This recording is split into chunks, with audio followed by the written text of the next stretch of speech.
Good morning. Good morning. Excited to be back with you. Of course, this is week 2 of our series, Fresh Start. It's nice to have that young man right there back with us. We've been missing you, brother. Glad you're here, Jim. Today's true story comes from the book of Ruth, and it's here that we find a very powerful example of a person whose world had collapsed all around them.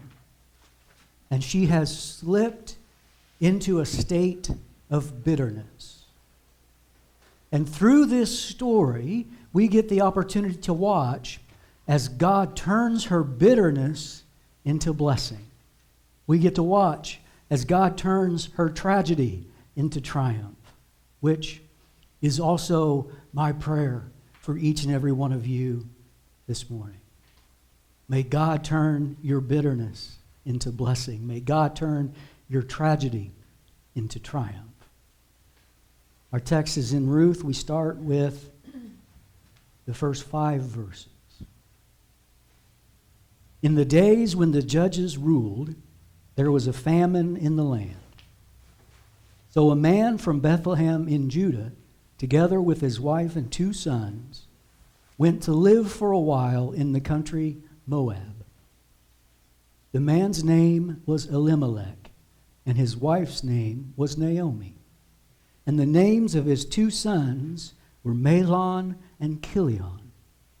They were Ephrathrites from Bethlehem, Judah, and they went to Moab and lived there. Now Elimelech, Naomi's husband, died, and she was left with her 2 sons. They married Moabite women, one named Orpah, who went on to have a fabulous talk show, I must say.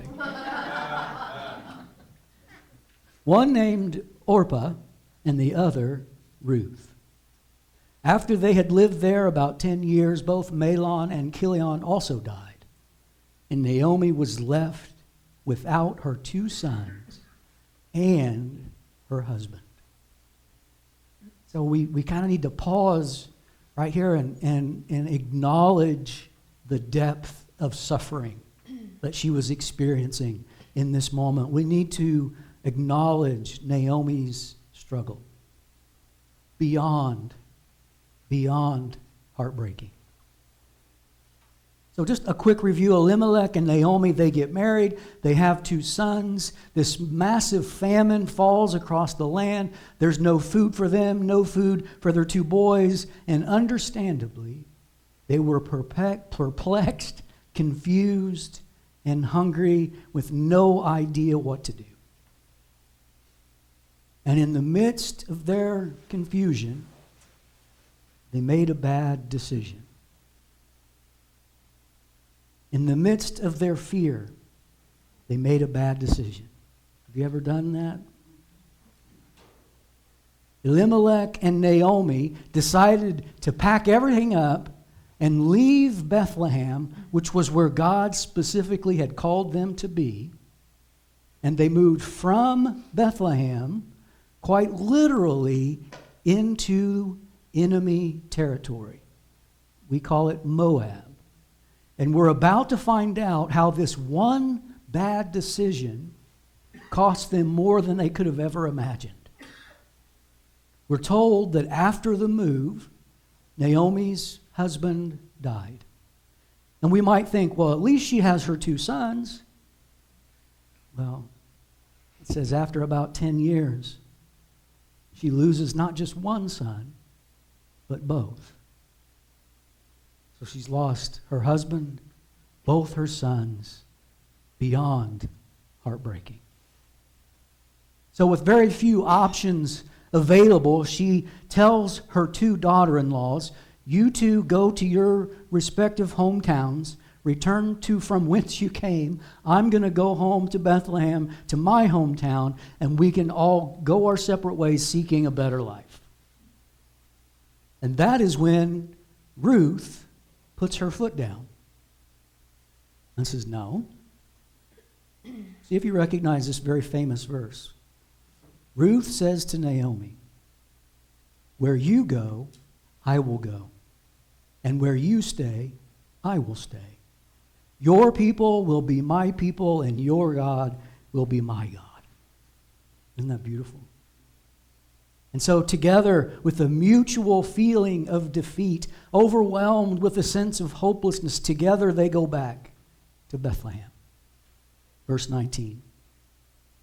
So the two women went on until they came to Bethlehem. When they arrived in Bethlehem, the whole town was stirred because of them. And the women exclaimed, "Can this be Naomi?" Now let me just pause for a moment and tell you that was not a comment of compliment. Okay, that was not a complimentary comment. This was not, "Can this be Naomi? You look gorgeous." That's not what's happening here. It's more like, "Can that really be Naomi? She looks horrible. I wonder what happened. She looks like her whole world is falling apart." So she says to these women, Naomi does, she says, "Don't call me Naomi," which you need to know, Naomi means sweet. Okay? She says, "Don't call me sweet." She said, "Call me Mara." And Mara means bitter. So don't call me sweet, call me bitter. Why? Because the Almighty has made my life very bitter. I went away full, but the Lord has brought me back empty.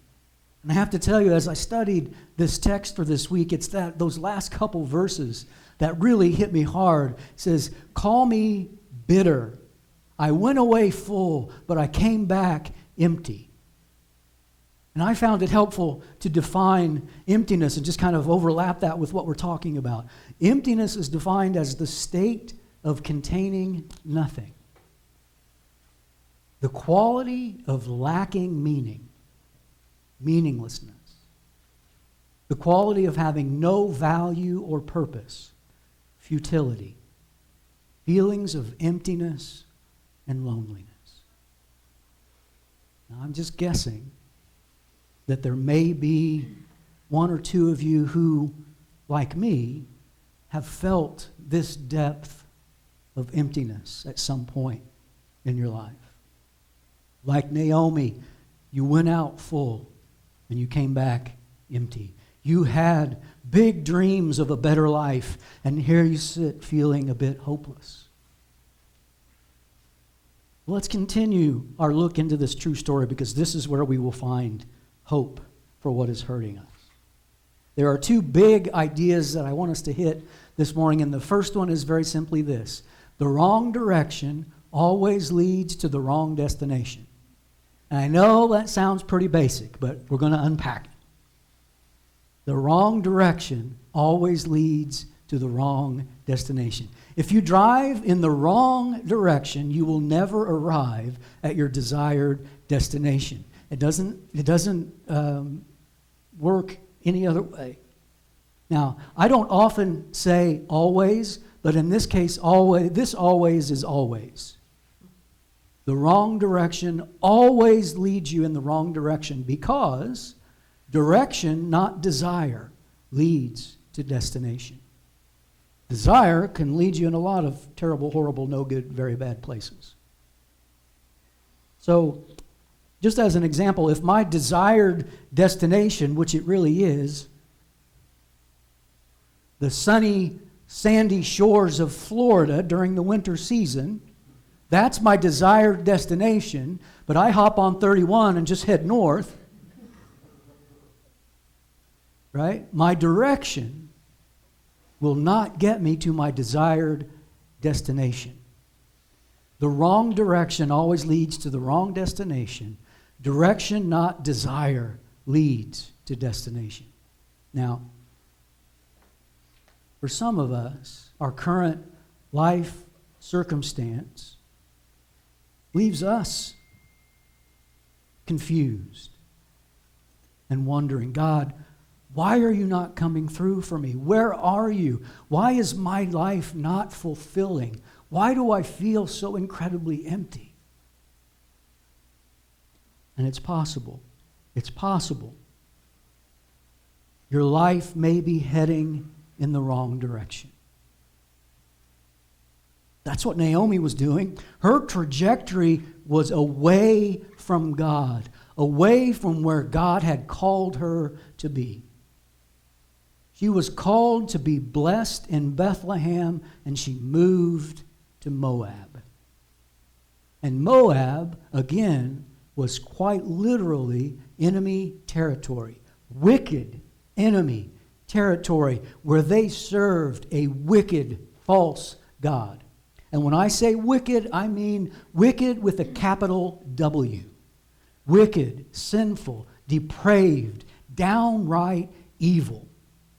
So evil, in fact, that God called Moab, well, I wonder what you think God might have called Moab.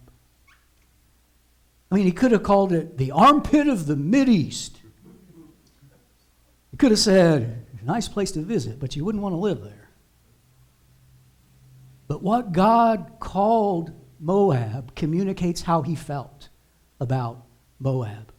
Are you curious? Here it is. Psalm 60, verse 8. Moab is my wash basin. In other words, if I have really dirty feet, I wash my feet in Moab. He says, I despise it. It's a wicked place. Now, let me help you understand just how wicked we're talking about here. One of the biggest reasons Moab was considered wicked is because they worshipped the false god Chemosh. And they believed that their false god required blood. And so there were many, many, many human sacrifices, child sacrifices, infant sacrifices in an attempt to appease this wicked false god. Wicked with a capital W. Now what did Naomi do again? She packed up, left where she was supposed to be, headed off in the wrong direction, right into enemy territory. And it didn't take her long to discover that that one bad decision was going to cost her more than she could have imagined. Let's bring it a little closer to home.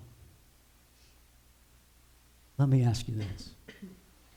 Is your life moving towards the things of God? Just take a moment and internally reflect. Is the trajectory of your life moving towards God and the things of God, or towards the things of the world?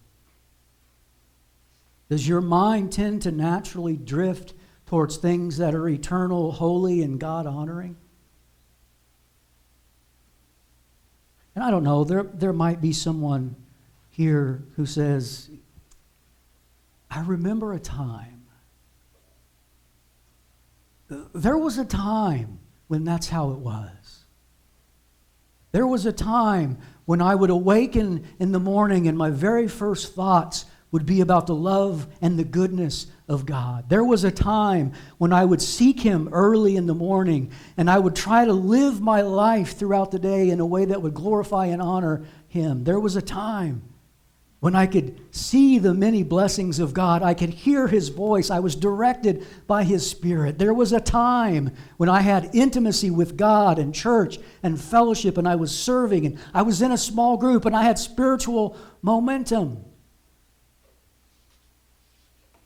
But the rhythms of my faith got interrupted. Jeff, I don't know when or how it happened, but somewhere along the way, I got distracted. And if that's you, I just want to lovingly remind you that distracted living, much like distracted driving, is extremely dangerous. So again, my question for you, is your life moving towards the things of God? Because the wrong direction always leads to the wrong destination. Okay, second big point of the morning. A distorted view of God always leads to a distorted view of life. Anytime we don't see God how He truly is, we begin to misinterpret the world around us. We see this in Naomi. She made a couple of mistakes. I'm glad none of you ever have. She said, mistake number one, she left Bethlehem and the blessings of God. Mistake number two, she started to blame God. She started to blame God when she's the one who left the blessings in Bethlehem and moved into enemy territory and stayed there, not for 1 year or 4 years or 8 years, for 10 years. And because she was away from the things of God, it distorted her view of God. And her distorted view of God, in turn, distorted her view of life, which then brought her to the false conclusion, it's God's fault. God is doing this to me. God made me bitter. God failed me. God let me down. Naomi said, call me bitter. But this is the point in the sermon where we hit a pivot and a spirit starts to rise and a smile returns to your face because we discover that the anchor of her faith remained steadfast. We know this because she called God a very specific name. And here's another thing kind of on the side that I've discovered. When it comes to God, what you call him reflects how well you know him. Think about it. The way you address God, the way you refer to him in conversations with others reflects how well you know him. For example, if you refer to God as the big guy in the sky, the man upstairs, or Big Daddy G, that communicates a rather shallow understanding of who God is. Because, and some of you already know this, when you really know him, when you have been transformed by him and you've experienced his presence, suddenly you begin to refer to him in intimate terms. Loving Heavenly Father, Savior, Redeemer. He's my comforter, my waymaker, the everlasting Father, the Prince of Peace. When you know God, you call him by intimate names. So what did Naomi do? And here she reveals the vastness of her pain amidst the little bit of faith that she has left. She says, call me Mara because, now watch what she calls him, the Almighty. The Almighty has made my life bitter. The Hebrew name that we translate into the Almighty is El Shaddai. It means the Almighty. It means God is ample, always more than enough, offers blessings beyond what you would even need. No matter what I'm going through, God is always more than enough. God is exactly what you need, exactly when you need it. He is El Shaddai, the Almighty and all-sufficient one. God is exactly what you need in the very moment that you need it. Now let's continue to find joy in our story. Naomi is broken. She's confused. She doesn't understand. Where is God? She tells her daughter-in-law, go back home. And as we read, Ruth refuses. She says, no, I'm staying with you. And then they go back to Bethlehem together and they enter a period of waiting. Ruth waits patiently for God to bring her the right man. And I would encourage you sometime this week, if not today, to just read the book of Ruth and the love story between Boaz and Ruth.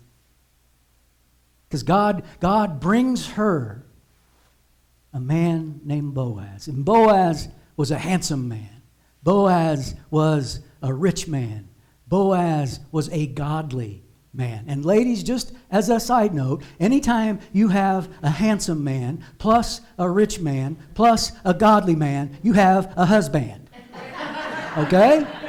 Come on now. Don't you settle for less. You wait for your Boaz. And in Ruth 4, we watch as Ruth and Boaz connect. And God blesses this very special relationship which then blesses Naomi, which then blesses, well, we'll see. Verse 13. So Boaz, the new man in Ruth's life, the handsome, rich, godly man, Boaz took Ruth, and she became his wife. Don't you just love love stories? When he made love to her, the Lord enabled her to conceive, and she gave birth to a son. The women said to Naomi, "Praise be to the Lord who has this day not left you without a guardian redeemer. May he become famous throughout Israel. He will renew your life and sustain you in your old age. For your daughter-in-law, who loves you and is better than 7 sons, has given birth to him." Then what does Naomi do? This is great. It says, Naomi took the child in her arms and cared for him. The women living there said, "Naomi has a son," and they named him Obed. Now watch this. This is where the fireworks are starting to go off. He was the father of Jesse. And Jesse was the father of David. Look again. Obed was the father of Jesse. Jesse the father of David. This is crazy powerful.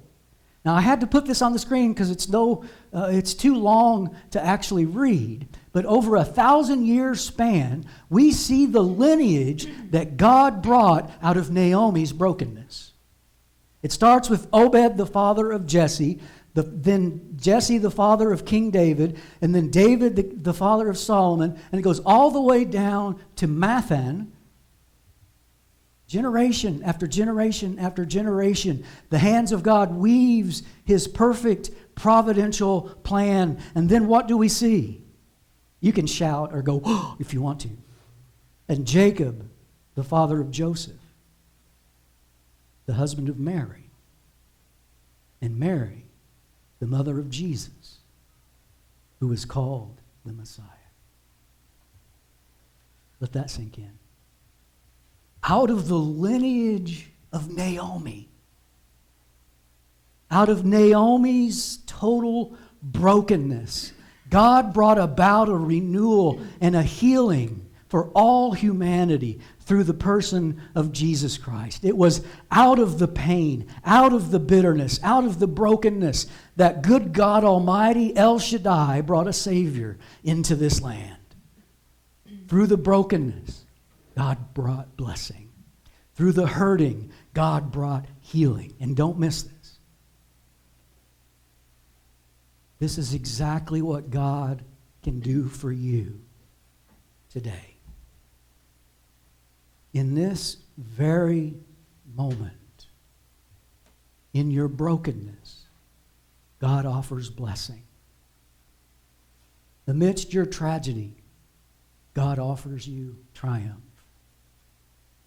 In your heartache, God offers you love and acceptance. Our God offers you love and blessings beyond your wildest dreams. The question is, will you accept it? Will you say yes? Because you will never get to the right place if you're walking in the wrong direction. If you have been walking away from God, I would encourage you to turn back today. Turn back to El Shaddai. Call on him. Cry out to him. Throw the weight of your burdens upon him. Trust him. You started out full, and you feel like now you're empty. Check your direction. Because God may want to bless you in Bethlehem, but first you got to move out of Moab.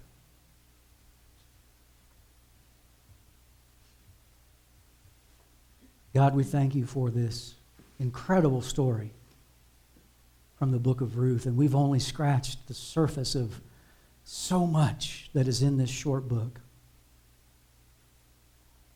God, I just humbly pray for anyone here today who may feel like their walk with you, there's a distance there that they don't like. They've maybe accidentally or on purpose gone in the wrong direction, and now their hearts want to return to you. And I just pray, Father, that in this very moment they would sense your Holy Spirit wrapping your loving arms around them, welcoming them back into the fold, and giving them that fresh start with you that they so desperately desire. Thank you, God, for all that you have done, for all that you are doing, and for all that you are yet to do. In Jesus' name.